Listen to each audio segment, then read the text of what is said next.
저는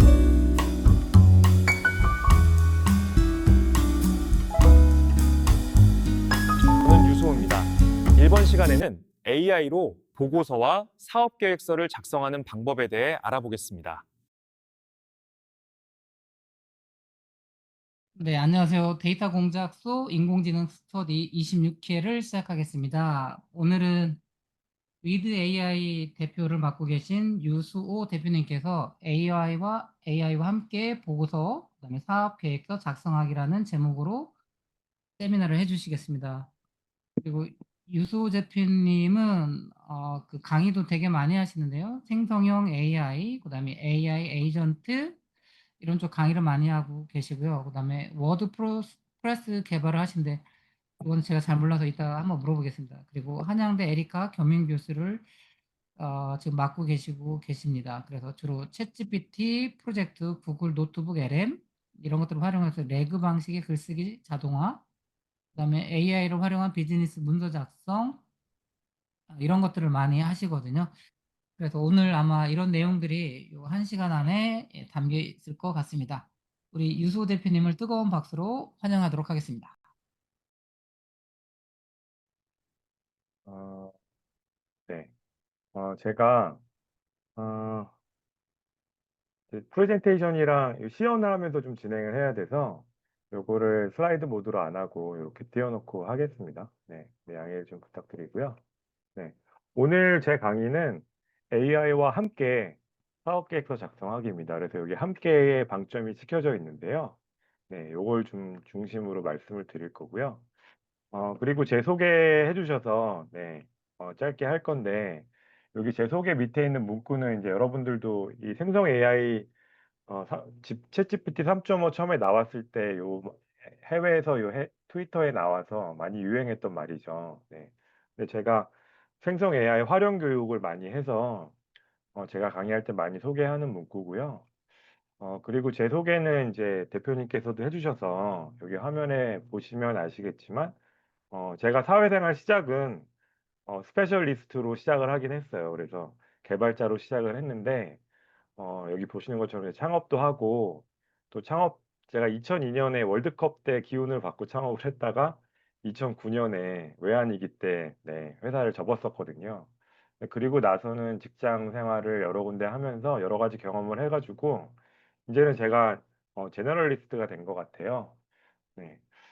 근데 제가 이제 개발로 시작을 했고, 지금은 제너럴리스트가 됐지만, 제가 이제, 생성형 AI 같은 툴을 대하는 이제 그 저의 방식이 이렇게 사용을 해보고, 그게 그 동작하는 결과를 보고, 거기에서 또 이렇게 모티브를 얻어가지고 많이 사용해보는 편이거든요. 그래서 이제 연구하시는 분들은 이제 원리에 입각해서 이걸 사용하시는데, 저는 이렇게 좀 사용해보고 직관적으로 이게 동작하는 거를 보고 이렇게 활용해 봐야겠다.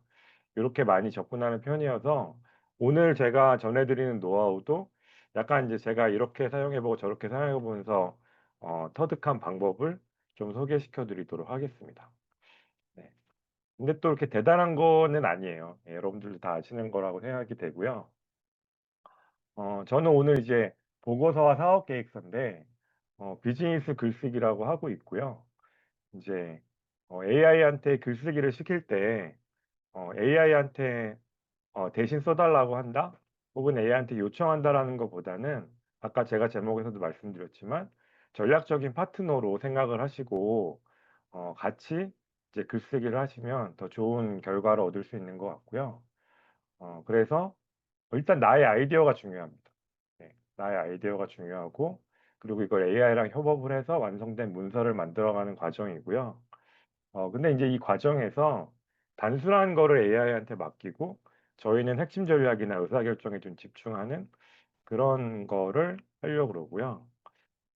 그리고 이게 제 강의가, 사업계획서 강의는 이제 보통 5시간이나 7시간 정도 강의를 하는데, 요거를 좀 이제 1시간에 축약해서 하려고 해서 장표에 이렇게 이제 실습 관련된 게 있는데 이런 건 너무 건너가겠습니다. 네. 자, 그리고 제가 처음에 이제 여러분들이랑 같이 실습해 보는 거는 오늘은 제가 이제 시연하는 걸로 대신할 건데요. 어, 이제 글쓰기 프롬프트 같은 경우가 일반적인 프롬프트보다 좀 긴 경우가 많아요. 예.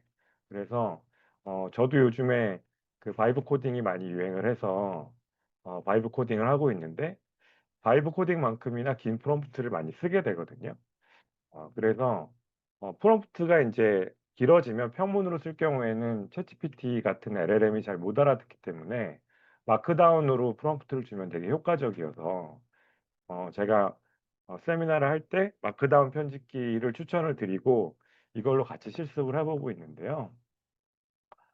저는 원래는 이제 마크다운 편집기 많이 쓰다 보니까 지금 화면에 보이는 타이포라 같은 이제 전문적인 툴을 씁니다. 그래서 마크다운을 많이 쓰시는 분들은 어, 비주얼 스튜디오 코드 같은 것도 쓰시겠지만 저는 이 타이포라라는 툴도 추천을 드려요. 그래서 이게 편집하기도 편하고 그다음에 여기 보시는 것처럼 이제 이렇게 파일들 네, 관리도 편해서 이걸 추천을 드리고 근데 제가 강의할 때는 유료 툴을 가지고 할 수는 없어서 여기 보이는 마크텍스.cc 요게 이제 무료로 맥용, 윈도우용 다 배포되는 버전이었는데 이게 얼마 전에 네, 사이트가 사라졌어요. 그래서 어, 이 관리가 멈춘 건 아니고 사이트 유지 비용 때문에 이제 깃허브만 남기고 사이트를 없앴더라고요. 그래서 제가 그 대용으로 찾은 게 요 stackEdit.io입니다. 네. 그래서 요거는 온라인 툴이에요. 요 앞에 있는 거는 윈도우랑 맥을 다 지원하긴 하는데 맥에서는 또 좀 안 되더라고요. 그래서 제가 이왕 새로 찾는 거 둘 다 잘 되는 걸 찾다가 찾기가 이렇게 쉽진 않아서 요 stackEdit.io라는 네, 요걸 찾았습니다. 네. 그래서 제가 요거 채팅창에 네, 주소를 드릴 텐데요. 요거 같이 써보시는 것도 평소에 프롬프트를 마크다운으로 안 했다. 그러면 요거 한번 써보시는 것도 좋을 것 같아요. 네. 그래서 네. 요 스택 에디트 네. 들어가시면 여기 이제 처음에 이렇게 스타트 라이팅이라고 나오거든요. 그래서 요거 눌러주시면 네. 비주얼 스튜디오 코드처럼 이렇게 양쪽에 이 왼쪽에는 마크다운 문법을 쓸 수 있고 오른쪽에는 네, 제 그 서식이 입혀져서 나오는 걸 볼 수가 있는데요. 여기 이제 저는 제가 전에 저장했던 게 여기 나오고 아무튼 요거 다 지워주시면 될 것 같아요. 네. 자, 그래서 여기 들어가시면 이제 마크다운 에디터를 쓰실 수가 있는데 장표에서 이제 마크다운 에디터 나올 때 요거 한번 다시 실습을 해보도록 하겠습니다. 네. 자, 그리고 여러분들 어떤 이제 툴을 많이 쓰시는지 저도 좀 궁금한데요. 저는 이제 챗GPT를 기본적으로 네, 용도를 따져서 고르기 전에는 챗GPT를 기본으로 썼었는데 최근에는 이제 코딩할 때는 클로드를 주로 쓰고요. 클로드 오퍼스 4가 네, 클로드 코드에서 되게 성능이 좋아서 그걸 쓰고 그리고 그 외에 기본적으로는 제미나이 프로를 쓰고 있습니다. 네. 근데 이제 제가 이 구독료를 내고 월세를 내고 쓰는 이제 툴들이 너무 많아서 아낄 수 있는 건 아끼고 있는데 오늘 소개해드린 이 AI 스튜디오를 쓰시면 제미나이 프로를 유료 버전을 예, 돈을 안 내고 쓸 수가 있어요. 이게 이제 프리뷰 버전을 쓰기 때문인데 사실 저는 체감상으로는 그렇게 큰 차이를 못 느끼고 있어서 네, 요거 구글 AI 스튜디오를 네, 활용을 하고 4분의 3이 4분의 4. 네, 그래서 요것도 제가 채팅창에 추천을 드리고 회원 가입 해보시면 좋을 것 같아요. 네. 제가 이렇게 어려운 거 안 하기 때문에 오늘 시간이 1시간에 해야 되니까 같이 이제 실습하면서 못 하더라도 같이 해보실 수 있을 것 같은데요. 네. 여기 이제 제가 오늘은 다 구글 계정으로 AI 서비스에 가입하시는 거는 다들 익숙하실 거라서 제가 그거는 설명을 네, 따로 드리지는 않아도 될 것 같고요. 이 구글 AI 스튜디오는 네, 처음에 가입하시면 이 화면이 나오는데요. 이게 무료 툴이기 때문에 설정하셔야 되는 게 있어요. 그래서 여기 보통 이제 챗GPT나 클로드도 왼쪽 하단에 여기 그 지난 대화 이력을 볼 수가 있는데 얘는 무료 버전이어서 대화 이력을 저장하는 공간을 제공 안 합니다. 그 대신 여기 Enable Save라고 되어 있는 이 빨갛게 표시한 거를 누르시면은 내 구글 계정에 내 구글 개인 계정 드라이브에 저장이 돼요. 예. 근데 저는 그게 훨씬 편하더라고요. 그리고 이게 주로 텍스트가 저장되기 때문에 용량을 많이 차지하지도 않고요. 그래서 큰 문제가 아닌 것 같고, 그다음에 요거 이제 활성화해 주시면 얘가 개인 구글 드라이버에 저장해도 되냐고 한번 물어보고요. 승인해 주면 이제 그쪽에 저장하게 되고, 그다음에 요 위쪽에 토니바퀴 눌러 보시면 하나 확인할 게 있는데 얘가 AI 스튜디오 초기에는 이 오토세이브가 활성화 안 돼 있는 경우가 있어서 제가 대화를 하고 당연히 자동 저장돼 있겠지 했다가 낭패 본 경우가 좀 있거든요. 이게 글쓰기 같은 것도 지난 대화 이력을 많이 찾아보게 돼서 그래서 이제 이게 활성화되어 있는지 확인해 보시면 사용하실 준비는 다 끝난 겁니다. 네. 그래서 아까 그 Enable Save를 하시면 이 본인 개인 구글 드라이버에 이렇게 구글 AI 스튜디오가 생기고요. 여기에 이제 그 대화 이력이랑 내가 첨부했던 파일들도 다 같이 저장이 되거든요. 그래서 어떻게 보면 더 편하게 찾아볼 수 있는 것 같아요. 예. 그래서 제가 AI 스튜디오 더 자주 쓰게 되는 것 같고요. 그리고 이제 오늘 들으시는 분들 다 이제 제가 평소에 강의할 때는 이제 챗GPT나 요 제미나이 프로 쓰실 때 항상 모델을 일반 모델을 쓸 건지 혹은 추론 모델을 쓸 건지 좀 전략적으로 생각하셔서 판단하셔서 쓰는 게 좋다고 이제 말씀을 드리는데 이미 많이 익숙하실 것 같고요. 여기 이제 AI 스튜디오에서는 요 모델 선택하는 걸 열어보면 네, 지금 제미나이 프로 유료 계정이랑 같은 버전이 항상 들어있어요. 네, 근데 프리뷰 버전이고요. 근데 요즘은 이제 구글이 사실 챗GPT랑 클로드에 지금 뒤쳐 있다가 구글을 쓰는 분들도 많아졌었는데 예전에는 좀 이제 유저 베이스가 좀 적으니까 저는 구글이 이걸 일부러 이렇게 프리뷰 버전을 거의 동일한 버전을 크레딧도 많이 제한 안 하고 푼다고 생각했었는데 네, 잘 쓰고 있고요. 제가 제 거를 제 계정으로 한번 들어가 보겠습니다.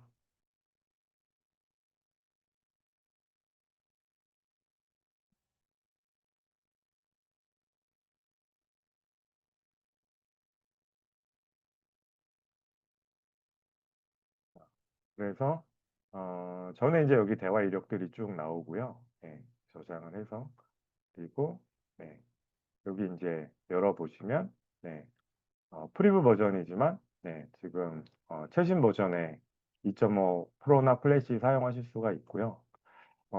그리고 이제 이게 무료인 이유는 사실은 이게 이제 일반 사용자를 위한 건 아니고 프롬프트 엔지니어나 개발자를 위한 툴이거든요. 그래서 여기 보시면 이렇게 지금 토큰 양도 나와요. 네. 그래서 이런 것들은 사실은 글쓰기 하는 사람들한테 좋은 것 같아요. 이게 컨텍스트 윈도우 크기가 사실 되게 중요하잖아요. 그리고 템퍼러처도 0에서 2까지 조정할 수가 있고요. 네. 요거 이제 다 아시겠지만 챗GPT에서는 이제 이걸 조정할 수는 없지만 원래 그 API를 호출할 때 LLM의 온도를 0에서부터 2까지 조절할 수가 있죠. 네.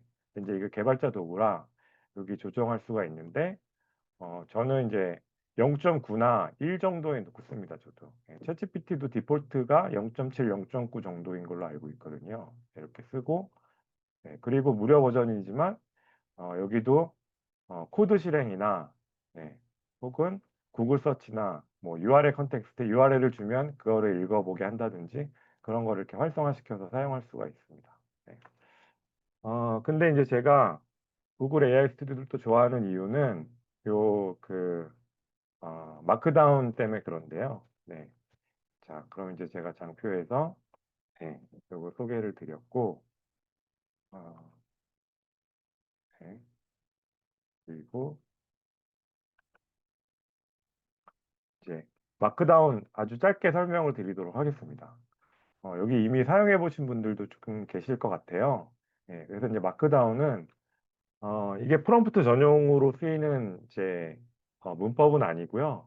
우리가 아래 한글이나 뭐 MS 워드, 뭐 파워포인트 이렇게 문서 도구를 사용할 때 서식을 주잖아요. 예, 그리고 이렇게 서식이 들어가 있는 문서는 자기만의 이제 문서 포맷이 있죠. MS 워드는 .doc이고 아래 한글은 .hwp 이렇게 있는데 마크다운도 역시 자기만의 그 서식 문법이 있고요. 그리고 이거는 .md라는 파일로 저장이 됩니다. 근데 우리가 프롬프트에서 마크다운 이용하는 이유는 이 서식을 그 정의하는 문법이 굉장히 간단해. 기호로 되어 있습니다. 네. 기호 그 문장 앞에 기호를 써서 네. 서식이나 계층 구조를 정하게 되어 있거든요. 그래서 사실은 마크다운 편집기가 필요가 없어요. 네. 그냥 어, 노트패드에서 해도 크게 문제가 없는데 네. 그래도 마크다운 에디터에서 하면 서식을 확인할 수 있으니까 제가 아까 스택 에디터라는 온라인 편집기를 보여드렸고요. 네. 그래서 마크다운 문법은 이제 프롬프트에서는 한 두세 가지만 아시면 되거든요. 그래서 첫 번째는 네, 우리가 제목을 줄 수 있는데요. 보통 우리가 문서에서는 뭐 대제목, 중제목, 소제목 이렇게 주죠. 근데 마크다운에서는 이 제목의 계층을 네, 요 샵의 개수만큼 줄 수가 있습니다. 그래서 어, 마크다운 공통적으로 이렇게 그 제목 앞에 샵을 주고요. 한 칸 띄면 그 다음이 큰 제목이 됩니다. 그리고 중제목은 샵을 두 개 넣고 한 칸 띄면 이제 중제목이 되고요. 그리고 샵을 세 개 넣고 한 칸 띄면 소제목이 됩니다. 네. 근데 이거를 네 개, 다섯 개도 줄 수가 있어서 제목의 계층을 네, 샵의 개수만큼 줄 수가 있어서 사실 프롬프트에 사용하는 제일 가장 큰 이유는 이렇게 이제 제목의 계층 구조를 줘서 예, 문서 그 프롬프트를 구조화할 수 있어서 요거를 많이 쓰고요. 네. 그다음에 우리가 이제 제목 다음에 본문을 쓰는데 보통 평문으로 본문을 쓰죠. 근데 이제 저희가 사업 계획서 같은 거 쓸 때는 개조식으로 많이 쓰고, 네. 거기에는 이제 번호 있는 목록이나 번호 없는 목록, 예. 이렇게 앞에 불릿이 달린, 네. 이런 개조식 형식을 많이 쓰는데요. 이렇게 번호 있는 목록이랑 번호 없는 목록도 마크다운에서 쉽게 할 수가 있습니다. 그래서 제목은 아까 샵으로 했었잖아요. 근데 요 번호 있는 목록은 예, 숫자하고 점 한 다음에 한 칸 띄면 돼요. 예, 그러고 이제 엔터를 치면 자동으로 2, 3이 이렇게 붙고요. 그리고 번호 없는 목록, 분리수로 돼 있는 제 개조식 그 목록을 쓸 때는 키보드에서 숫자 0 옆에 있는 하이픈을 입력하시고 한 칸 띄고 네, 그 다음 문장 입력하시면 됩니다. 이렇게 하이픈 한 칸 띄고 사과한 다음에 엔터 치시면 네, 마크다운 에디터에서는 자동으로 이제 분리지 이렇게 달리거든요. 그래서 이렇게 쓸 수가 있습니다. 근데 실제로는 이 오른쪽에 있는 번호 있는 목록이나 번호 없는 목록이 나오고요. 그래서 우리가 프롬프트를 구조화할 때는 이 제목과 목록을 잘 활용하시면 되고요. 네. 그 다음에 이제 세 번째로 많이 사용하는 거는 이거는 챗GPT 그 LLA 만들어주는 마크다운에서도 이제 요 강조체는 많이 쓰는데 제목이나 목록에 상관없이 내가 문장에서 뭔가 강조하고 싶으면 이제 우리가 문서 편집기에서도 볼드 표시를 하잖아요. 네. 마크다운에서는 볼드 표시를 할 때 내가 볼드로 만들고 싶은 거 앞과 뒤에 저렇게 별별을 달아주면 이렇게 볼드 표시가 되고요. 그 외에 이탈릭 기울여 쓰기나 네. 그리고 뭐 취소선 이런 것도 넣을 수가 있는데 프롬프트에서는 이제 제목, 목록, 그다음에 볼드체 이 정도까지 많이 쓰는 것 같아요. 네. 자, 그래서 아까 제가 추천해 드린 스택 에디터라는 에디터도 요렇게 이제 소스 코드 모드랑 서식 모드가 있어요. 네. 저희가 오늘 목차를 작성해 보려고 제가 이렇게 네, 초반에 시간을 들여서 마크다운 이제 말씀을 드렸는데 자, 지금 저희가 배운 문법대로 목차는 가장 큰 제목으로 샵을 하나 넣고 그다음에 샵을 두 개 넣은 제목, 샵을 세 개 넣은 제목 이렇게 구분해서 쓰면 실제로 비주얼하게 보이는 것도 이렇게 보이고요. 그다음에 이게 이제 실제로 계층적으로 표시가 되기 때문에 우리가 이렇게 긴 문장을 평문으로 주면 LLM이 헷갈려 하거든요. 어디까지가 제목이고 어디서부터 내용이고 그다음에 제목들의 뎁스는 어떻게 되고 이런 거 헷갈려 하는데 이렇게 마크다운으로 주면 훨씬 이제 구조화가 되고 헷갈리지 않기 때문에 목차를 마크다운으로만 넣어도 얘가 그 그러니까 제가 글쓰기 요청한 거에 대한 답변이 퀄리티가 달라지는 거를 느껴볼 수가 있어서 제가 이렇게 이제 설명을 드렸고요. 자, 그래서 지금 이제 AI 스튜디오를 설치를 하고 마크다운 에디터를 이제 써보기로 했는데요. 우선은 이제 글쓰기 오늘 제가 여러 가지 팁을 드릴 거지만 이제 첫 번째, 네, 글쓰기 할 때 이제 가장 기본적인 거는 우선 목차를 정하고 큰 목차 혹은 중간 목차를 프롬프트로 줘서 그거를 이렇게 여러 번에 나눠서 쓰는 거죠. 예, 그걸 보통 많이 하는데 자, 그래서 목차를 정해 보겠습니다. 근데 목차를 내가 만들 수도 있지만 네, 제미나이 프로나 챗GPT한테 물어볼 수도 있겠죠. 그래서 제가 오늘 제가 이제 원래 실습할 때는 제가 패들렛이라고 여러분들이랑 소통할 수 있는 도구를 통해서 이제 물어보고 거기에 같이 입력하고 이렇게 하는데 제가 오늘 2시간 다 하는 줄 알았는데 일단 1시간이니까 빨리 해야 되니까 일단 제가 하면서 여러분들한테 보여드릴 건데요. 저는 오늘 이제 사업계획서 주제를 스타트업의 창업계획서로 잡았어요. 그래서 베슬레저 신사업, 그러니까 기능성 스포츠웨어 신사업 계획서를 작성하려고 하거든요. 그래서 일단 목차를 작성해 보려고 하는데요. 지금 AI 스튜디오한테 목차를 작성해 달라고 해보겠습니다. 그래서 기능성 스포츠웨어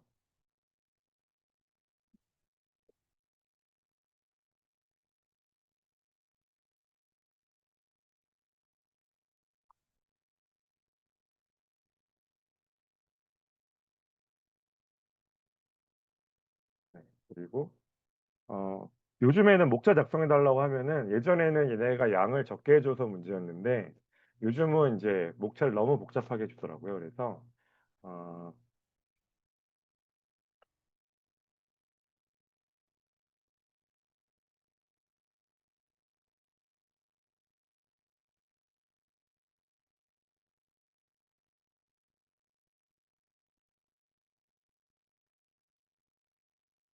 네, 이렇게 이제 목차를 작성해 달라고 하고요.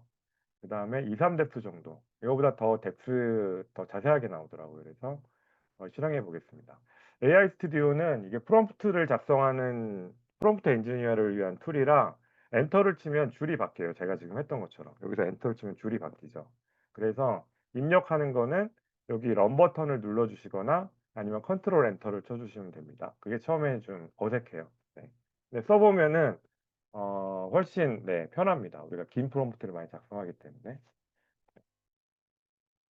아, 그래서 내가 지금 이중은 프로라 띵킹에 일단 들어가고 여기 작성을 해줄 텐데요.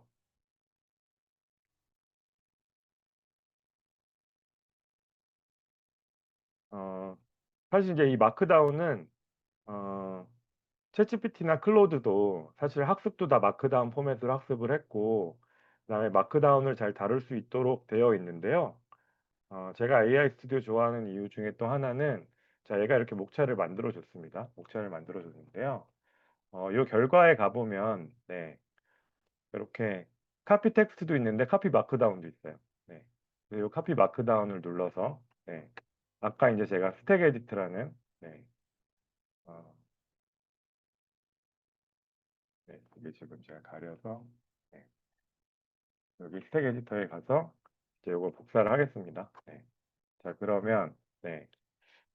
마크다운 이번에 이제 그 처음 접해 보셨던 분들은 요게 이제 네, 가장 큰 제목은 샵 2개로 했고 그 다음 단계 제목들은 샵 3개로 했고 네, 그리고 그 밑에 단계는 이렇게 이제 분릿으로 예, 표현했습니다.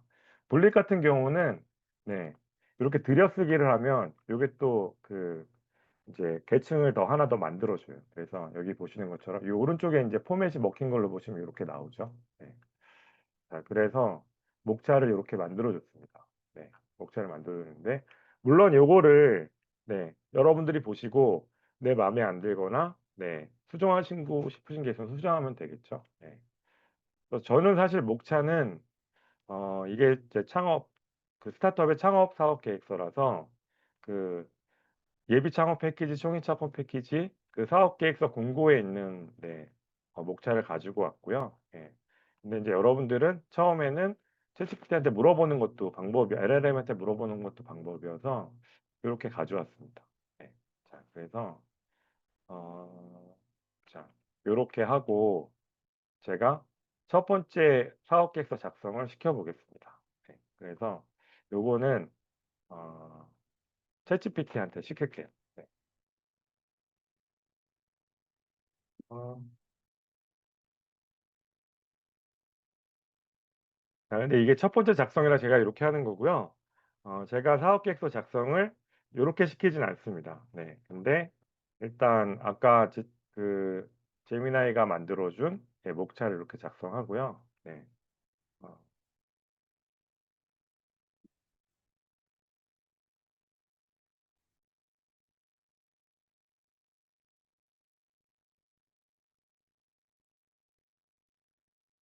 이렇게 프롬프트 넣을 수 있겠죠. 네. 근데 이제 사실 저는 제가 글을 쓸 때는 이제 큰 목차별로 합니다. 이렇게 한꺼번에 하면 얘가 컨텍스트 윈도우 한개 때문에 길게 주진 않거든요. 그래서 뭐 예를 들면 이렇게 목차를 알려주고 이 중에 사업 개요에 대한 내용을 써줘. 또 뭐 시장 분석에 대한 내용을 써줘. 이렇게 나눠서 하거든요. 네, 이제 이렇게 한번 넣어보겠습니다. 네.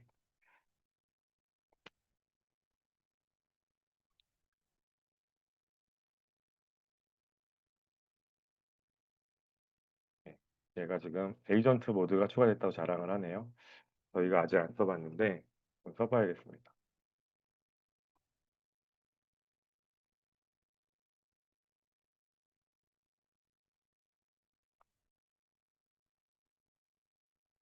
네. 이 첫 번째에 대한 거의 결과는 자세히 보지는 않을 건데요. 네.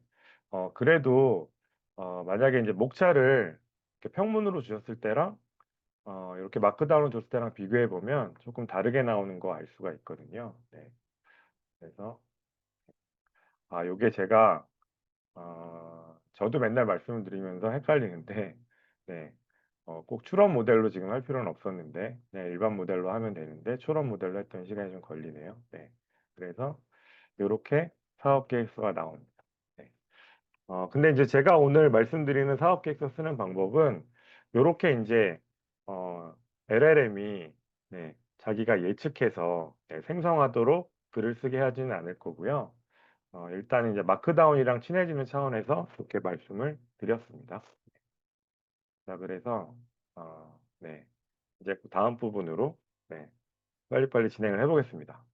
자, 이 사업 계획서 작성할 때 저희가 처음부터 사업 계획서 초안이나 최종 결과물을 쓰지는 않죠. 그래서 보통 여러 가지 단계를 나눠서 쓰실 텐데요. 제가 이렇게 정리를 해봤습니다. 그래서 사업 계획서를 쓰려면 내가 정부 지원 사업의 사업 계획서를 내거나 다른 회사의 제너럴 사업 계획서를 쓸 때 보통은 팀을 만들어서 쓰고 뭐 일주일에서 2주일 정도 이렇게 쓰잖아요. 예. 그러면 이제 준비 단계에서부터 끝나는 단계를 쭉 보면 이렇게 정보 탐색을 먼저 하게 되고요. 그다음에 아이디어 도출하고 요약하는 과정을 거치게 되죠. 예. 그래서 이제 아이디어가 잡히면 그게 실제 시장에서 어떻게 돌아가고 있는지, 나만 알고 있는 아이디어는 보통 거의 없기 때문에 시장 조사를 해보면 지금 제 아이디어와 비슷한 거에 대한 사례를 얻을 수가 있을 거고 데이터 수집을 하게 되고 분석하고 이거를 이제 전략으로 개발해서 비즈니스 프레임워크도 그러니까 이제 비즈니스 프레임워크를 이용해서 더 개발도 하고 그런 후에 컨텐츠를 작성하게 되죠. 그래서 내가 이제 정말 경쟁력 있는 사업 계획서를 만들려면 아마 이런 프로세스를 따라가실 거예요. 따라가실 텐데 자, 근데 제가 오늘 이제 툴 사용법에 대한 거지만 툴 활용법에 대한 거지만 제가 이제 잠깐 전략적인 얘기를 하면 저희가 이제 사업 계획서 쓰려고 하고 있죠. 이 전략 기획 계획 중에 계획서를 쓰려고 하는 건데 이거 계획서를 쓸 때 전략과 기획을 생각하지 않고 쓰면은 영 엉뚱한 방향으로 가게 되죠. 그래서 전략은 회사의 큰 방향을 제시하는 거고 기획은 전략을 구체화하는 거고 그래서 그걸 가지고 실제 실행 계획을 위한 로드맵을 만드는 게 사업 계획서인데요. 근데 우리가 전략을 모르고 기획을 하게 되면 방향성을 잃은 기획을 하게 되겠죠. 그리고 또 기획 없이 계획을 하게 되면 이게 공중에 붕 떠 있는, 그래서 정말 실행력이 부족한 계획이 나오게 되거든요. 그래서 정말 경쟁력 있는 사업 계획 쓰시는 분들은 회사의 전략 방향을 확인하고, 네, 그리고 그걸 구체화한 기획을 확인을 해서 그거랑 온라인이 맞는 사업 계획서를 아마 쓰실 거예요. 여기 오신 분들 아마 다 그러실 텐데, 제가 요 얘기를 드리는 이유는 이제 우리가 AI랑 같이 사업 계획 쓰잖아요. 사실은 AI한테 이 전략과 기획을 학습을 시켜야 되는 거죠. 그래야 내가 생각했던 나와 온라인이 맞는 사업 계획서가 나올 거고요. 네. 자, 그래서 제가 사업 계획서 쓰는 방법은 RAG를 이용을 해서, 네, 이런 전략과 기획, 그리고 앞에서 말씀드렸던 요 각각의 사업 계획서를 쓰기 위해서 필요한 전 단계들에서 나온 중간 산출물들을 다 학습을 시켜서 그걸 기반으로 사업 계획서를 작성하는, 네, 자동화 봇을 만들려고 하는 거거든요. 네, 그래서 이제 RAG 방식을 사용하는데요. 어, 여기 이제 데이터 공작소 스터디 하신 분들은 RAG에 대해서 다 저보다 많이 알고 계실 것 같아요. 근데 어, 오늘 이제 업무 활용 교육이라 새로 오신 분도 있으니까 제가 간략히 RAG에 대해서 설명을 드리면, 보통 우리가 프롬프트를 넣으면 그게 LLM에 들어가죠. 그래서 이제 LLM은 예측에 의해서 답변을 생성해내는 그 애잖아요. 네. 근데 이제 RAG 방식에서는 제가 프롬프트를 입력을 하면, 네, 프롬프트에서 질의를 분리해냅니다. 네. 그래서 그 질의를, 네, 가지고 우리 내부 지식 데이터베이스에 검색을 해요. 네. 그래서 의미 검색을 하거든요. 그래서 이 내부 지식 데이터베이스에 지금 이 질의와 관련 있는 데이터들을 가지고 와요. 그래서 지금 내가 처음에 입력했던 프롬프트랑 요 의미 검색을 해서 가져온, 네, 컨텍스트를, 네, 그러니까 컨텍스트를 증강시켜 가지고 그걸 합쳐서 LLM한테 물어보게 되거든요. 네. 그래서 요거는 이미 눈치채신 분들도 있겠지만 퍼플렉스티가 상업용 서비스 중에서는 처음 이거를 시도를 했었죠. 그래서 퍼플렉스티는 사용자가 질문을 하면 무조건 먼저 웹 검색을 하잖아요. 그래서 퍼플렉스티는 사내 지식을 검색하는 게 아니라 프롬프트를 내면 웹 검색을 해서 웹에서 사용자의 질문과 관련 있는 정보들을 가지고 와서 그걸로 사용자의 질문을 컨텍스트를 증강시켜서, 네, 그걸 LLM에 넣는 거죠. 네. 그러면 할루시네이션도 적어지고요. 사용자가 의도했던 결과를 얻을 수 있습니다. 네. 근데 이제 이걸 기업에서는, 네, 처음에는 이런 상용 LLM들을 각 기업의 고유한 지식을 파인 튜닝을 해서, 네, 이런 효과를 얻으려고 했었는데 이런 것들이 쉽지 않다는 걸 알게 됐고, 그래서 이제 RAG 방식을 이제 주로 사용하고 있죠. 네. 근데 저희가 글쓰기에도 이걸 활용하려고 하는 거예요. 네. 그래서 RAG 방식을 활용할 거고요. 제가 제안드리는 방법은 요 플로우를 따르고 있습니다. 네. 이게 지금 제가 좀 복잡하게 그려가지고 복잡하게 느끼실 수도 있는데, 사실은 이렇게 두 개가 여기 이렇게, 네, 위에서 아래 사선으로 나눠보면 제가 1번, 2번, 3번, 4번, 5번, 6번 이렇게 써놓은 플로우가 있습니다. 이거는 아까 제가 여기 처음에 말씀드린 요 사업계획서 작성 플로우를 그대로 적어 놓은 거예요. 정보 탐색하고 아이디어 도출하고 시장 조사, 데이터 분석, 그다음에 전략 개발하고 그리고 콘텐츠 쓰는 거죠. 그래서 여기 보시면 여기 작은 1번에 보시면, 네, 우리가 사업 계획서를 쓰기 위해서 아까 계획을 하기 위해서 전략과 기획을 확인해야 된다 그랬잖아요. 그래서 회사의 사업 전략이 담겨져 있는 문서가 있을 거예요. 혹은 내가 정부 지원 사업을 지원한다. 그럼 지원 사업의 RFP가 있겠죠. 사업 공고가 있을 거예요. 거기에 사실은 내가 어떻게 써야 되는지 방향이 있잖아요. 네, 그래서 1번 단계의 중간 산출물 RFP가 있을 거고요. 그리고 우리가 보통 사업 계획서 쓰기 전에 아까도 말씀드렸지만 검색과 정보 탐색을 하잖아요. 네. 여기선 퍼플렉스트를 이용할 수 있겠죠. 네, 그러면 이 퍼플렉스트가 찾은 중간 산출물이 생길 거고요. 그리고 아이디어 도출과 요약을 하게 됩니다. 네. 이따가 설명드리겠지만 아이디어 도출과 요약을 할 때도 생성형 AI 툴의 도움을 받을 수가 있어요. 그래서 뭐 클로버 노트나 릴리스 AI나 맵피파이 같은 마인드맵을 그려주거나 유튜브 리뷰 같은 거를 그려주는 그런 툴을 사용할 수가 있고요. 그리고 그 다음 단계는 시장 조사나 데이터 수집을 하게 되죠. 그러면 이때도 저희가 생성형 AI 툴을 이용을 하거나 혹은 콜앱이라든지 이런 걸 사용을 해서 데이터 수집을 하게 되죠. 그리고 이런 데이터들이 모이면 이거를 분석해서 전략 개발을 하게 될 거고요. 그래서 이 앞 단계에는 이런 퍼플렉시티 같은 전용 툴, 뭐 웹피파이나 릴리스 같은 전용 툴을 이용하기 때문에 간단하게 이런 것들을 빨리빨리 만들 수가 있고요. 그리고 시장 조사나 데이터 수집을 통해서 데이터가 모이면 이거를 챗GPT나 뭐 제미나이 프로를 써서 분석할 수 있겠죠. 그럴 때는 조금 더 구조적이고 컨텍스트를 잘 설계한 프롬프트를 넣어서 이것들을 만들 수가 있을 텐데요. 자, 그러면 우리가 사업 계획서 초안을 작성하기 전에 이미 이렇게 많은 데이터들을 가지게 됩니다. 이게 지금 우리가 쓸 사업 계획서의 로우 데이터하고 방향인 거죠. 그래서 요거를 아까 말씀드린 레그 방식에 학습을 시킬 거예요. 그래서 여기 이제 여기 앞에 1, 2, 3, 4, 5, 6번은 요 프로세스에 대한 거였고요. 그리고 이제 요 밑에 보면 요게 이제 제가 챗GPT 프로젝트나 혹은 노트북 LM을 이용을 해서 초안 작성 봇을 만들 겁니다. 근데 이 초안 작성 봇에서 중요한 거는 요 지식 베이스예요.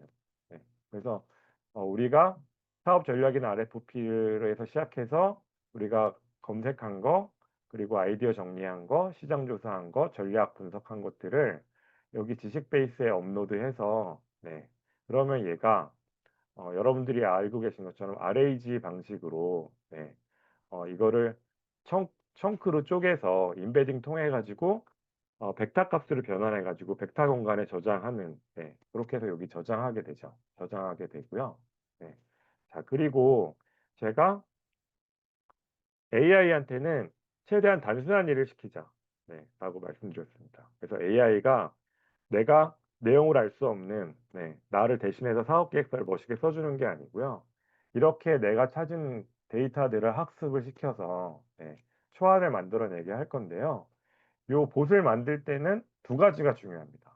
하나는 요 이제 지식 베이스에 여기 이제 벡터 데이터베이스에 요것들을 학습시키는 요 그렇게 만든 지식 베이스가 있고요. 그 다음에 우리가 초안을 쓰게 할 때마다 아까 작성한 목차가 있죠. 그 목차대로 초안을 작성할 거잖아요. 그래서 맞춤형 지침에 그 목차를 넣어줍니다. 자, 그러면 요게 제가 아까 보여드린 요 RAG랑 똑같이 생겼죠. 요거를 제가 제 방식으로 그린 거예요. 그래서 내가 프롬프트를 주면 사업 계획 써달라고 하겠죠. 자, 그러면 얘가 맞춤형 지침, LLM한테 들어가는 거는 사용자의 프롬프트 플러스 제가 미리 넣어놓은 지침을 넣어서 들어가는 거죠. 자, 그러면 여기에 관련된 데이터를 LLM을 통해 생성하기 전에 이렇게 의미 검색을 해서 가져옵니다. 그러면 제가 아까 여기에 차곡차곡 넣어놨던 로우 데이터들을 제가 의미 검색을 해서 쭉 가지고 오겠죠. 그러면 제가 미리 맞춤형 지침으로 넣어놓은 거랑 그리고 제가 프롬프트에 넣은 거랑 지금 의미 검색해 놓은 거 요것들을 다 합쳐서 컨텍스트를 증강시켜 가지고 LLM에 들어가게 되고요. 그러면 사업 계획서 초안이 나오겠죠. 요게 이제 첫 번째 턴입니다. 요게 첫 번째 턴이고요. 자, 그러면 여러분들이 기존에 그냥 사람들끼리 사업 계획서 쓸 때도 이제 여기까지 오셨으면 사업 계획서 한번 리뷰를 해보실 거예요. 리뷰를 해보면 이제 부족한 게 보이고 보완해야 될 게 보이고. 그러면 요 1번부터 5번까지 단계 중에 또 하나를 수행을 하시게 될 거예요. 내가 정보 탐색을 더 하거나 혹은 시장 조사를 더해서 그거를 분석하거나 하겠죠. 그러면 아까 우리가 조사했던 진행했던 단계에서 나온 산출물에 추가 산출물이 생기겠죠. 그러면 이제 두 번째 턴부터는 빨리 진행할 수 있습니다. 그러면 내가 시장 조사를 더해서 새로운 로우 데이터가 나왔다. 그러면 그걸 지식 베이스에 업로드하면 되죠. 그리고 프롬프트는 간단하게 쓸 수 있습니다. 사업 계획서 다시 써줘. 그러면 반복되는 목차라든지 혹은 지침 같은 거는 여기 맞춤형 지침에 들어가 있어서 그럼 빠르게 사업 계획서 초안이 또 나오겠죠. 그러면 요거를 여러 번 반복하는 거예요. 네. 자, 요렇게 이제 LLM한테는 데이터를 학습해서 우리가 원하는 목차로 글을 다시 써주는, 리라이트 해주는 일을 반복해서 시키고요. 우리는 그 결과를 보고 뭐를 보완해야 될지를 반복을 해서 제가 원하는 초안을 만들어내는 거. 요게 이제 제가 제안 드리는 방식입니다. 네. 자, 그럼 제가 여기까지 설명드리면 그냥 프롬프트 하나 던져서 네, 그럴듯해 보이는 글쓰기를 시키고 싶었는데 이렇게까지 해야 되나? 라고 반문하시는 분도 있어요. 네, 그런 분도 있는데 근데 그럼 제가 다시 반문 드리는 게 그렇게 해서 나온 사업계획서 초안이 내가 이거를 정부 지원 사업에 합격하기 위해서 제출하거나 혹은 내가 그 초안을 들고 가서 다른 회사에 가서 발표할 수가 있을까요? 그건 이제 제가 쓴 게 아니고 네, 퀄리티도 되게 낮고 우리 회사나 내가 쓰려는 방향이랑도 온라인이 맞지 않고 하기 때문에 저는 이 방법을 추천을 드리고요. 자, 그리고 이렇게 해서 초안이 나오면 저희가 발표 장표를 만드는 것도 이제 생성 AI 툴의 도움을 받을 수 있습니다. 그래서 여러분들 많이 쓰고 계시는 냅킨 AI를 이용을 해서 특정 문단에 시각화를 할 수도 인포그래픽을 넣거나 시각화를 할 수도 있고요. 그리고 예전에는 제가 이 도표를 그릴 때만 해도 이제 사업계획서 초안이 나오면 감마 가지고 발표 장표 초안을 만들었었는데 지금 젠스파크가 너무 잘 만들죠. 그래서 젠스파크 같은 걸 통해서 발표 장표를 만들 수가 있습니다. 네. 자, 그래서 제가 이렇게 이제 저의 글쓰기 방법론을 소개를 드렸고요. 네. 그래서 요걸 한번 실습을 해볼 건데, 네. 여기 나오는 장표들은 네. 이제 구글이 좋은 거는 다 알고 계실 거라서, 네, 구글 좋은 건 다 알고 계시고, 네, 네, 요거는 이제 에이전트를 설명하기 위한 장표인데, 요거 넘어가겠습니다. MCP 설명하기 위한 장표고, 네, 자, 그래서 일단은 제가 설명드린 거, 네, 한번 실습을 해보려고 하는데요. 제가 우선은 이제 각각 강론을 말씀드리기 전에, 네, 네. 프로젝트를 이용해서 자 그러면 제가 아까 이제 말씀드린 요 이제 글쓰기 자동화 봇을 어떻게 만드느냐 여기서 네, 요 글쓰기 자동화 봇을 어떻게 만드느냐 요거부터 설명을 드리려고 하는데요. 자 요거는 챗GPT 같은 경우에는 프로젝트를 사용을 하면 됩니다. 네.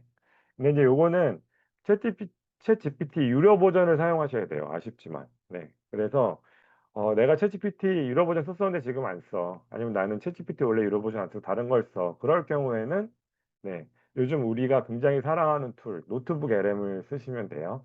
자, 그래서 제가 프로젝트 먼저 설명을 드리겠습니다. 프로젝트 먼저 설명을 드릴 텐데요.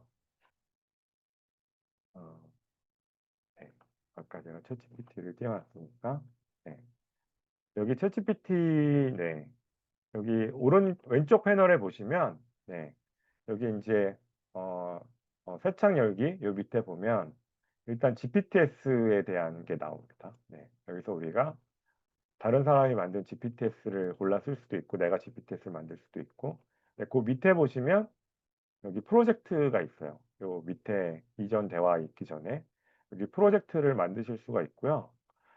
프로젝트는 이제 예전에 프로젝트가 없을 때는 대화 목록에 를 묶을 수 있는 그룹이나 폴더가 없었잖아요. 근데 이 프로젝트에서 프로젝트를 만들면 내가 이 프로젝트 안에서 대화를 할 수 있기 때문에 이 대화들을 묶어주는 폴더의 역할도 하고요. 자, 근데 제가 이거는 오늘 날짜로 사업계획서 작성 모시라고 프로젝트를 만들어 보겠습니다. 이렇게 만드시면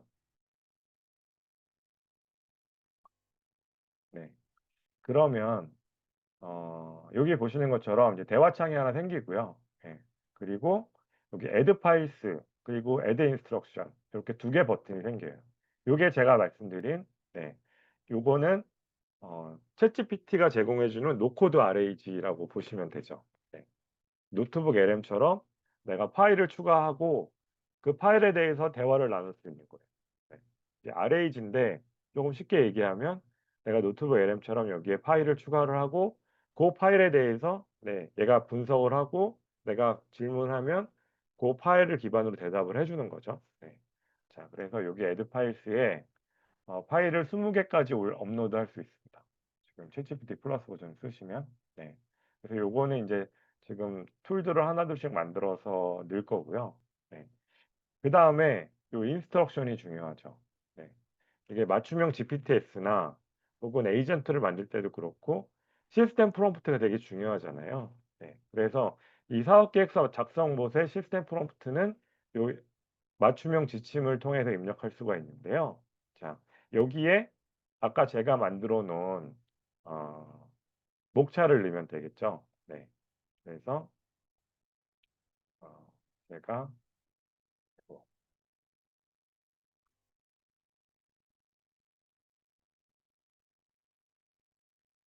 네. 네. 다시 복사하겠습니다. 제가 닫았나 봐요. 네. 닫아가지고 이거를 다시 만들어서 자, 여기에 맞춤형 지침에 네. 여기에 인스트럭션으로 목차를 넣어주면 됩니다. 네. 왜냐하면 이제 사업 계획서 쓸 때마다 이 목차를 넣어줘야 되잖아요. 요걸 지침에 넣어놓으면 이게 자동화가 되는 거죠. 자동화가 되는 건데 이 지침에는 요 목차 외에도 시스템 프롬프트로서 중요한 정보들을 그 지침들을 여기에 넣어줘야 되는데요.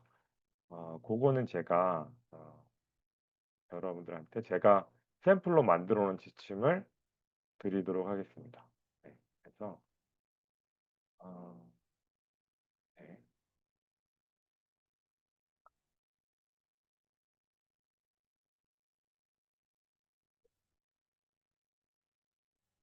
제가 이 지침을 여기에 올려드릴게요. 네. 요걸 한번 열어보시면 네.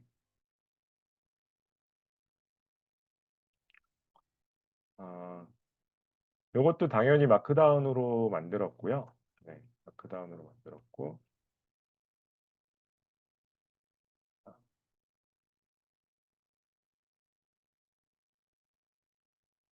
그래서 여기 보시면 이제 시스템 프롬프트와 유사하게 쓰여져 있어요. 네. 그래서 여기 롤도 지정을 했고요.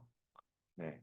그 다음에 이제 지침이나 시스템 프롬프트 쓸 때 이렇게 오브젝티브를 먼저 잡아주면 좋죠. 큰 틀에서 이 목적. 그래서 지금 이런 것들을 고려해서 시장 현황 동향, 비즈니스 모델 사업 전략 분석해서 네, 스타트업의 제품 서비스에 대한 사업 계획서를 작성하는 게 큰 목적. 네. 그 다음에 여기 지침을 넣어줬습니다. 네. 그래서 여기 보시면 네. 사실 이제 이 프로젝트가 아까 애드 파일스에 파일을 올리면 거기에 먼저 RAG 방식으로 문서를 참조해서 그걸 기반으로 대답을 하는 애긴 한데요. 제가 그래도 높아지면서 이런 내용, 동일한 내용을 적어줬고요. 그다음에 대화 중에 내가 또 대화에서 링크나 파일을 제공하면 그것도 지식을 참조하는 거는 참조해서 대답해라 이렇게 했고요. 네. 그리고 그럼에도 불구하고 잘 모르는 게 있으면 이제 멀티 페르소나. 그래서 여기 보시면 사업 계획서 작성에 필요한 전문가들을 소환하라고 했습니다. 제가 사업 계획 전문가나 스타트업 투자자나 뭐 마케팅 전문가나 재무 전문가 이런 사람들의 조언을 구해서 쓰라고 했고요. 네, 그리고 제가 추론 모델을 이용할 수도 있지만 추론 모델이 아닐 수도 있으니까 이렇게 추론을 유도하는 매직 프롬프트를 넣어줬어요. Let's think step by step 이런 걸 넣어줬고요. 네. 그리고 그 외에도 사업 계획서를 쓸 때 필요한 전략들을 제가 여기 써놨습니다. 그래서 특히 스타트업의 사업 계획서는 문제의 퀄리티가 좋아야 되잖아요. 네. 그리고 고객이랑 문제의 검증도 있어야 되고 또 문제와 솔루션의 합도 맞아야 되고 네. 그래서 요런 것들을 넣어 놨고요. 그리고 이제 아까 가장 기본적인 거 사업 계획서 목차. 그래서 요 목차는 아까는 제가 챗GPT 아니 제미나이 프로한테 만들어 달라 그랬는데 요 목차는 제가 요 사업 계획서는 이제 예비 창업 패키지, 초기 창업 패키지를 대상으로 했거든요. 그래서 그 사업 공고에서 써야 되는 양식 목차를 가지고 왔습니다. 예. 그래서 여러분들은 요거를 여러분들이 원하는 목차로 넣어주시면 되겠죠. 네. 그리고 요 앞에 지침이라든지 네. 전략도 여러분들한테 맞는 거를 써주시면 되는데 제가 드린 걸 참고하셔도 좋을 것 같고요. 네. 그리고 그 외에도 이제 요 분량, 예, 요 분량에 대한 것도 있고요. 예. 그다음에 시각화에 대한 요청, 네. 그리고 네, 어, 추가적인 네, 제가 나중에 이제 다른 추가적인 인스트럭션을 단 건데, 네, 어, 이제 비즈니스 모델이나 사업 전략 도출에 필요한 질문이 있으면 질문을 해서 네, 답변을 들어라라고 했고, 그다음에 이제 마지막에 이제 사용자가 요청할 경우에 이걸 워드 문서로 다운로드 받을 수 있게 해달라 이런 것들을 다 넣어놨습니다. 그래서 요거를 네, 요거를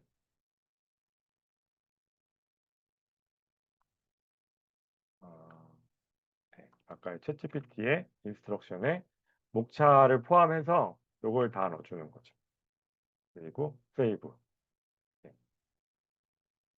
자, 그러면 여기는 프롬프트 짧게 넣어도 됩니다. 그냥 사업계획서 작성해 이렇게 해도 되겠죠. 사업계획서 작성해라고 해도 되는데, 자, 지금은 아직 단계가 아니. 그럼 아까랑 똑같이 나오는 거고요. 저희는 이제 여기에 네, 아까 이제 사업계획서 단계별로 나온 로우 파일들을 여기에 넣어주면 되죠. 네. 일단 요거는 제가 준비를 하면서 새로 만들어야 되는 것도 있지만, 네, 이게 이제 회사에서 사업계획서 작성하는 거라고 하면 회사의 전략이라든지 기획 방향에 대한 문서가 있을 거예요. 여기에 일단 넣어두시면 되겠죠. 네, 그렇게 해서 준비하시면 되고요. 네, 자, 그래서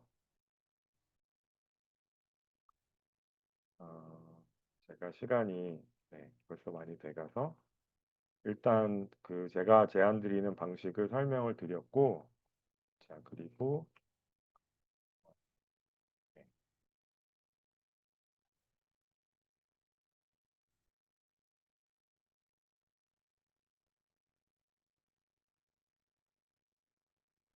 그래서 제가 이제 어, 다른 거는 이따가 제가 장표를 드리고 좀 질문을 받도록 하고요.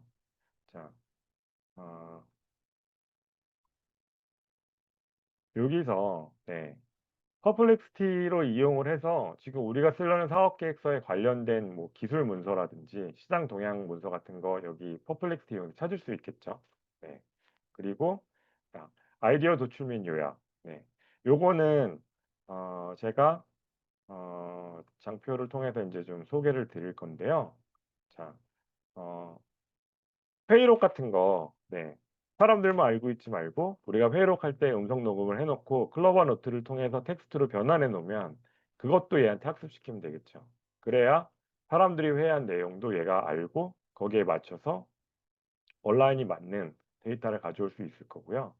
네. 그리고 우리가 아이데이션 할때 생성 AI 도움을 받을 수 있는데 제가 두 가지 툴을 소개해 드리려고 하거든요. 여기 릴리스 AI랑 매피파이. 그래서 이게 제가 장표에서 네,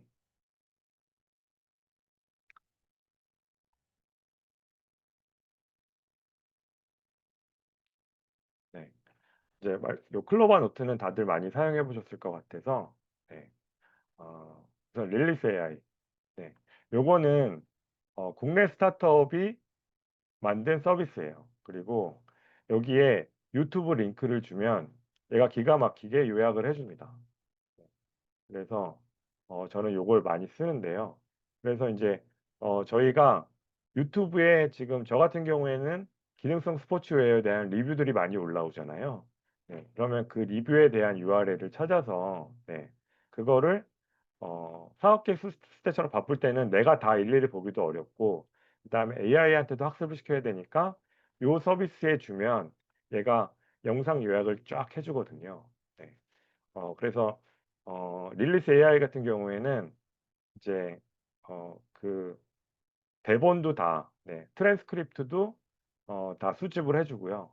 네, 그리고 장면별로 요약도 해주기 때문에 네, 요거를 내보내기로 PDF 파일이나 MD 파일로 저장할 수가 있습니다. 네, 그러면 우리 내가 쓰려는 사업 계획서에 대한 리뷰를 쭉 데이터를 모을 수 있겠죠. 모을 수 있고 자, 그리고 어, 마인드맵, 우리가 마인드맵으로 아이데이션을 많이 하는데요. 최근에 마인드맵은 노트북 LM이 마인드맵을 그려주기 때문에 그것도 많이 사용하실 거예요. 예. 근데 이제 저는 요 매피파이라는 앱을 많이 사용을 하는데 얘는 좋은 게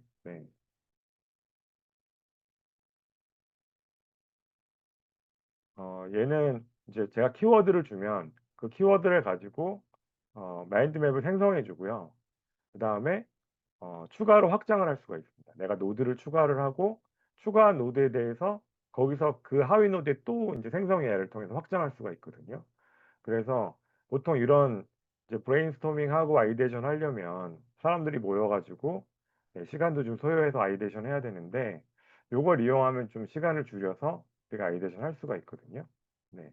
예를 들어서 어 네. 여기에 네. 저는 배슬레저 사업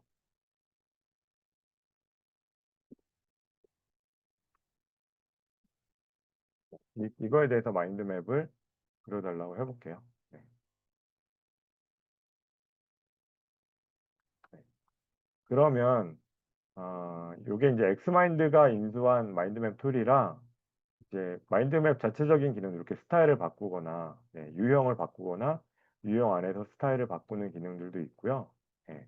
근데 더 좋은 거는 여기에 이제 제가 노드를 추가할 수가 있어요. 예. 노드를 이런 식으로 add 서브 토픽을 해서 내가 여기서 노드를 추가하고 그다음 추가한 노드에 대해서 확장을 할 수가 있습니다. 예를 들어서 여기서 내가 더 확장을 하겠다. 그럼 여기서부터 또 제너레이트 모어 아이디어를 하면 여기서부터 다시 확장이 되거든요. 그래서 내가 휴먼 인더 루프처럼 내가 중간에 개입을 해서 나의 아이데이션도 집어넣고 또 그걸 기반으로 더 확장을 할 수가 있고 네. 그래서 요거를 요거를 어, 익스포트 할 수 있거든요. 그래서 이거를 PDF나 이미지나 마크다운으로 익스포트 하면 이걸 또 챗GPT 프로젝트나 노트북 LM이 학습할 수 있습니다. 네. 그렇게 해서 하고요. 자, 그리고 시장 동향 보고서나 기술 동향 보고서 요거는 어, 딥 리서치를 통해서 하면 우리가 쉽게 또 할 수가 있겠죠. 그래서 딥 리서치가 이렇게 이제 작년 말 올해 초만 해도 되게 화두가 됐었는데요. 화두가 됐었는데 제가 딥 리서치를 이용을 해서 이게 딥 리서치를 얘가 논문을 써주거나 보고서를 작성해주는 애로 생각하실 수도 있는데 사실 얘의 본질은 제가 키워드를 주면 그걸 가지고 본인의 추론 모델을 이용해서 서브 토픽 수십 개에서 몇백 개 정도의 서브 토픽으로 세분화하고 이걸 다 한꺼번에 조사를 해서 다 통합을 해가지고 보고서 만드는 일을 해주는 거죠. 네. 그래서 우리가 이제 아까 바이데이션 한 다음에 시장 조사를 할 때 이 딥리서치를 이용을 하면 또 이제 시장 조사나 기술 동향에 대한 자료가 나오겠죠. 그래서 그런 것들을 그래서 제가 어,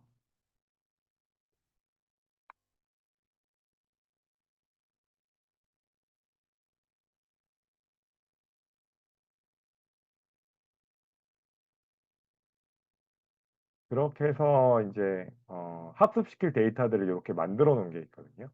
지금 했던 것처럼 퍼플렉스트를 이용해서 이제 검색하고 어, 아까 리뷰 같은 거 취합하고 아이데이션 마인드맵 만들고 시장 조사하고 이런 것들이 이제 제 지금 사업 계획서의 1단계서부터 4단계, 5단계까지 이렇게 만들어 놓은 것들이 있거든요. 그래서 여러분들도 이제 아까 챗GPT 자동화 봇을 만드셨으니까 거기에 학습시킬 수가 있겠죠.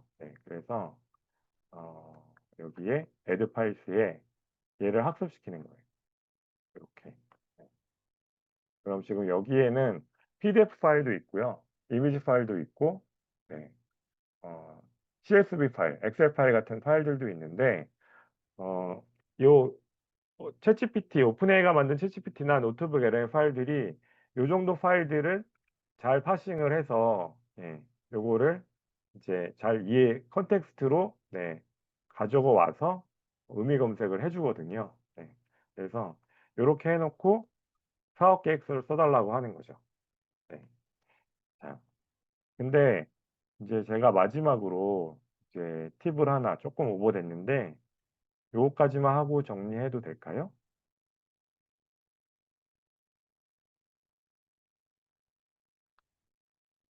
네, 질문들이 나왔는데 제가 네, 어, 네, 네, 맞습니다. 네. 자, 그리고 어, 제가 한 가지만 더 이제 말씀드리고 요거 이제 합본으로 만들어 보려고 하는데요. 자, 네. 사실 저희가 챗GPT를 얘가 이제 챗봇 UI로 되어 있기 때문에 얘가 기능들을 많이 제공을 하는데 그거를 이렇게 인지하지 못하고 자연스럽게 쓰고 있는 경우가 많아요. 네, 그래서 사실 챗GPT에도 네, 뭐 이미지 생성을 비롯해서 파일 업로드나 웹 검색 같은 걸 지원을 하고 그리고 우리가 이제 맞춤형 지침도 넣어봤지만 이런 기능들도 있고요. 네, 그리고 이제 여기 이불 대표님이 많이 하시는 데이터 분석 강의에서 많이 쓰는 코드 인터프리터가 있어서 네, 우리가 뭔가 분석을 해야 되는 명령을 주면 얘가 파이썬 코드를 짜가지고 네, 샌드박스 실행해서 실행하죠. 그런 결과들도 나오고 이게 그냥 사실은 챗봇 UX에 이렇게 녹아져 있어서 우리가 인지 못하고 쓰는데 네, 근데 이제 글쓰기가 사실은 질문하고 요청하고 결과 받고 요청하고 결과 받고 하는 것 같지만 조금 복잡한 작업들이 좀 있거든요. 예, 그래서 어, 알게 모르게 작년 12월 달에 추가된 기능 중에 캔버스 기능이 있습니다. 제가 요거는 좀 설명을 드릴게요. 딥리서치는 여러분들도 많이 쓰실 거기 때문에 제가 그냥 말로만 설명드렸는데 여기 캔버스 기능, 네, 캔버스 기능만 소개해 드리고 네, 넘어가려고 하는데 자, 여기 제가 지금 이 인스트럭션에 보면은 목차가 쭉 있는데 이거를 한꺼번에 쓰진 않을 거고요. 예를 들어서 여기 개요랑 네, 어, 네, 여기 제 목차는 1장은 문제인식이고 2장은 실현 가능성이고 3장은 선장 전략, 4장이 기업 구성이거든요. 자, 이게 이제 일창표 사업 계획서 이렇게 되어 있는데 자, 요거를 쓸 때 캔버스 기능 이용하려고 그러고요. 여기 이제 챗GPT 툴에 좀 익숙하신 분들은 요걸 열어보면 여기 딥러스치 할 때는 이렇게 딥리서치를 활성화시키죠. 네. 그리고 웹 검색을 할 때는 이렇게 웹 검색을 활성화시킵니다. 마찬가지로 캔버스 쓰실 때는 이렇게 캔버스를 활성화해 주셔야 돼요. 캔버스 활성화해 주셔야 되고 자, 사업 계획서 중에 1장 문제 인식을 네, 요게 중요합니다. 문제 인식 캔버스에 작성해줘. 네. 자, 이렇게 하면 아마 캔버스를 안 써보신 분들은 요게 클로드의 아티팩트랑 비슷한데요. 네. 그냥 요 채팅창의 답변으로 요 일장 문제의식이 나오지 않고 얘가 캔버스에 따로 써줍니다.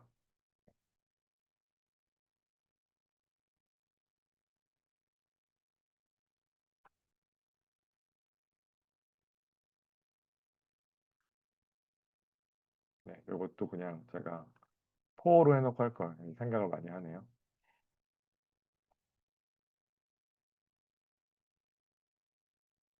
자, 캔버스 기능이 왜 나왔냐면요. 얘가 글 쓰는 동안 말씀드리면 아마 그 LLM한테 글쓰기 시켜보시면은 얘가 글을 쓰게 하면 글을 잘 쓰죠.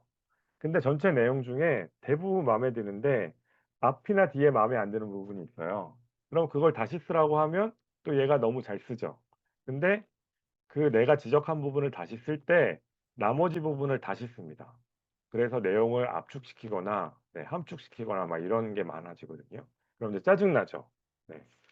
근데 그런 거를 개선할 수 있는 게 이 캔버스 기능이고요. 내가 이제 캔버스에 쓰라고 했더니 여기 캔버스에 글을 썼고요. 이렇게 닫으면 닫히고요. 캔버스에 글을 쓴 경우에 여기 이렇게 캔버스 표시가 생깁니다. 그래서 이렇게 캔버스가 열려요. 네. 그래서 캔버스에 특화된 기능들이 몇 개 있는데 그중에 이런 게 있어요. 네.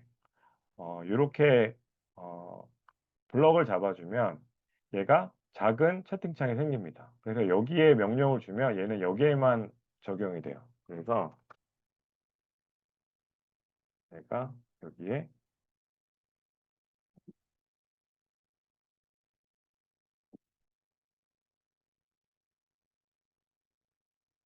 이렇게 명령을 주면 얘는 다른 거 안 건드리고 제가 이거 블럭 잡은 부분만 늘려서 써줘요. 네. 근데 이제 이게 그냥 캔버스가 아니라 그냥 여기에 나왔을 때는 요거를 제가 잘 시작하는 단어랑 끝나는 단어로 잘 지적해서 써줘도 이게 쉽지가 않거든요. 근데 캔버스에 쓰면 이런 것들이 지금 이 부분만 이제 얘가 길게 써줬죠. 네. 그리고 그래서 이렇게 블럭을 잡아서 제가 여기에 대해서 질문을 하거나 수정 요청을 할 수도 있고요.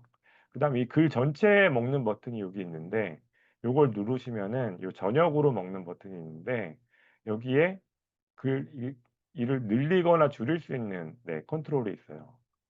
보통 우리가 줄이는 건 안 하죠. 늘리는 거를 하고 엔터를 치면 얘가 글을 다시 써주는데 이거는 이제 제가 경험한 바에 의하면 챗GPT한테 글을 다시 써달라 그러면 얘가 논점을 잃고 엉- 앞에 썼던 글이랑 다르게 쓰는 경우가 많은데 요 기능을 이용을 하면 이 논리를 유지를 하면서 글을 길게 써주더라고요. 그래서 저는 많이 활용하는 거고요. 자, 그 다음에 네, 어, 캔버스가 좋은 게 하나 더 있습니다. 이제 얘가 길게 쓸 텐데 제가 길게 쓰는 거는 백그라운드에서 하라 그러고요.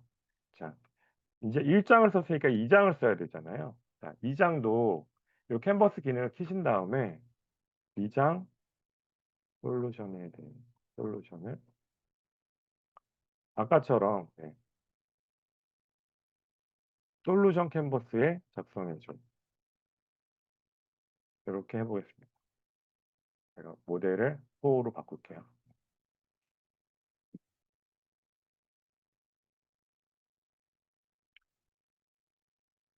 자, 그러면 얘가 좋은 거는 캔버스가 두 개가 생겨요.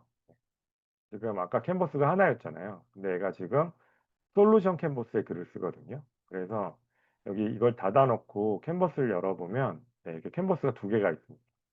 그래서 같은 채팅 세션 안에서 이렇게 캔버스에 글을 쓰기 때문에 캔버스별로 들어가서 이것도 마찬가지로 블럭을 잡고 그 특정 블럭에 대해서 수정 요청을 하거나 길이를 늘려달라고 하거나 혹은 이 캔버스 전체적으로 길이를 늘려달라고 할 수 있어서 이제 그 각각의 이제 그 챕터별로 내용을 유지하면서 이제 글쓰기 수정을 하고 그리고 대화 턴이 길어져도 요 내용들을 잃지 않고 내가 이제 이게 대화 턴이 길어지다 보면 다시 쓰면서 얘를 압축하거나 뭐 생략하거나 그러거든요.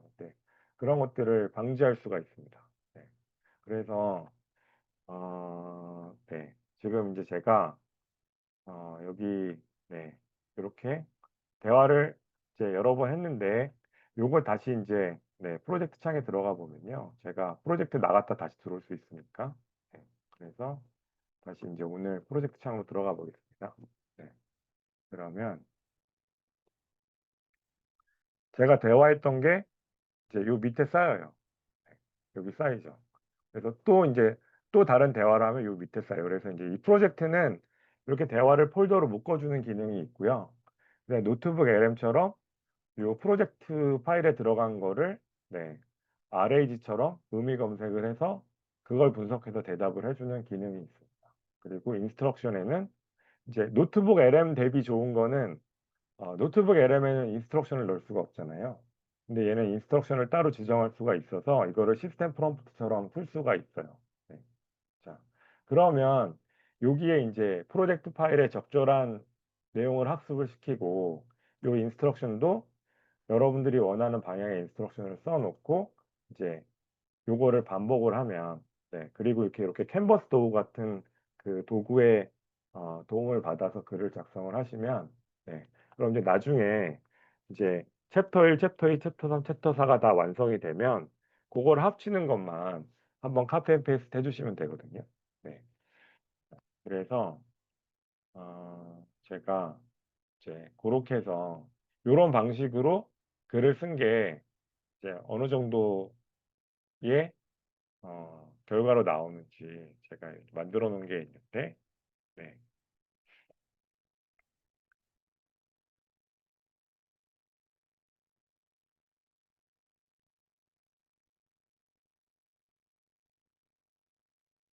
네.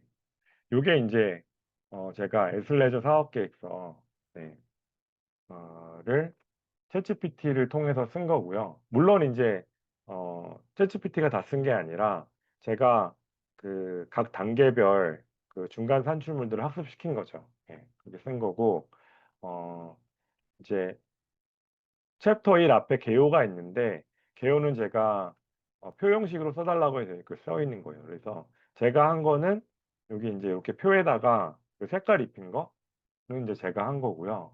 요건 일부러 이제 제가 손을 많이 대진 않았습니다. 네. 그래서 이제 요 도표가 들어간 거는 챗GPT가 이제 원래 도표 잘 그려주잖아요. 그래서 도표만 따로 그리게 해서 이거 이제 제가 카피 앤 페이스트로 1장, 2장, 3장, 4장 합칠 때 차트들도 합친 거예요. 네. 그리고 요게 이제 1장, 네. 요게 1장이고, 네. 그래서 여기 시각화한 거는 냅킨.ai로 했습니다. 네. 그래서 이제 요거는 제가 챗GPT가 만든 거를 냅킨.ai로 쓴 거고요. 네. 자, 그리고 요게 적당한 분량과 적당한 논리로 쓰여진 것도 중요한데 제가 요거까지 다 다루진 못했지만 제가 백데이터로 준 내용 중에는 요런 게 있어요. 네.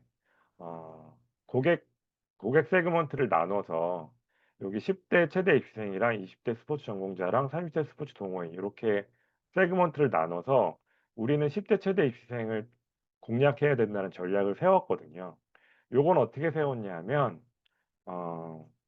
그 콜앱에 네이버 뉴스랑 블로그를 크롤링 해오는 툴을 챗GPT 통해서 코드를 만들었어요. 그래서 어, 이제 네이버에 있는 뉴스랑 블로그를 다 수집을 해와서 그거를 챗GPT가 분석을 해서 가격에 예민한 게 혹은 기능성에 예민한 게 어떤 세그먼트인지를 이제 분석을 해서 전략을 뽑아냈거든요.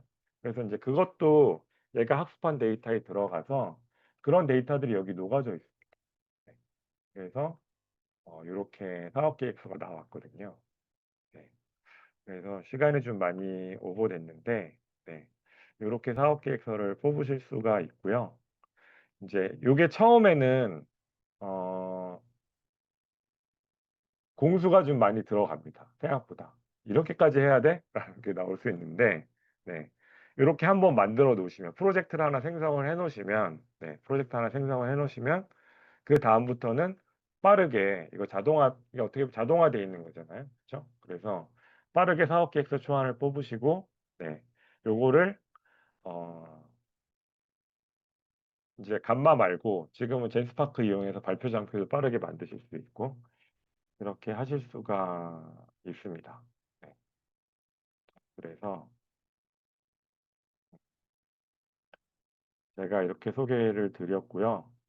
이 장표는 제가 압축해서 하다 보니까 좀 왔다 갔다 하면서 설명드렸는데, 이 전체 장표는 제가 조금 있다가 이제 PDF 파일로 공유 드릴 거고요. 네, 드릴 거고, 그 다음에 챗GPT 유료로 안 쓰시는 분도 있으니까, 챗GPT 유료로 안 쓰시는 분들은 네, 노트북 LM으로 하시면 되는데, 자, 그거는 네, 어, 그러니까 더 하는데, 네. 여기 노트북 LM은 이제 이렇게 들어가면 처음에 소스 업로드 하라고 하잖아요. 그래서 마찬가지로 여기 저는 아까 한 11개 정도 파일을 학습을 시켰는데 여기에 업로드 해주시면 되고요. 네. 그리고 근데 아쉬운 거는 사실 의미 검색은 저도 노트북 LM이 더 잘한다고 생각해요. 그래서 그건 얘가 더 잘 쓸 수도 있고 그다음에 지침이 없어서 그래서 지침은 그냥 여기 저는 소스에다가 넣습니다. 노트북 LM 할 때는 지침도 마크다운으로 하되 txt 파일로 저장해서 혹은 md 파일로 저장해서 여기에 같이 업로드 하고요. 그다음에 이제 프롬프트에 네, 그 지침의 목차를 참조해서 네, 내가 학습시킨 데이터 기반으로 사업계획 써달라고 하면 네, 얘도 잘 써주죠. 네. 장단점이 있는 것 같아요. 얘가 RAG 의미 검색은 더 잘하는 것 같고요.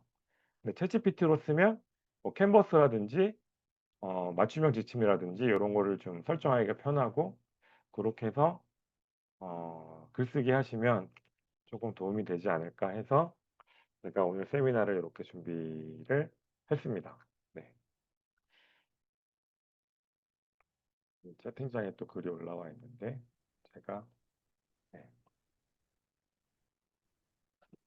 네. 그리고 젠스파크 제가 이제 강의를 하다 보니까 젠스파크 슬라이드 젠스파크로 많이 만들거든요. 그래서 일단 맞춤형 프롬프트를 하나 이제 공유해 드리겠습니다. 그래서 제가 좀 시간 오버했죠. 그래서 일단 제 세미나 여기까지 하고 질의응답이나 토론을 하도록 하겠습니다.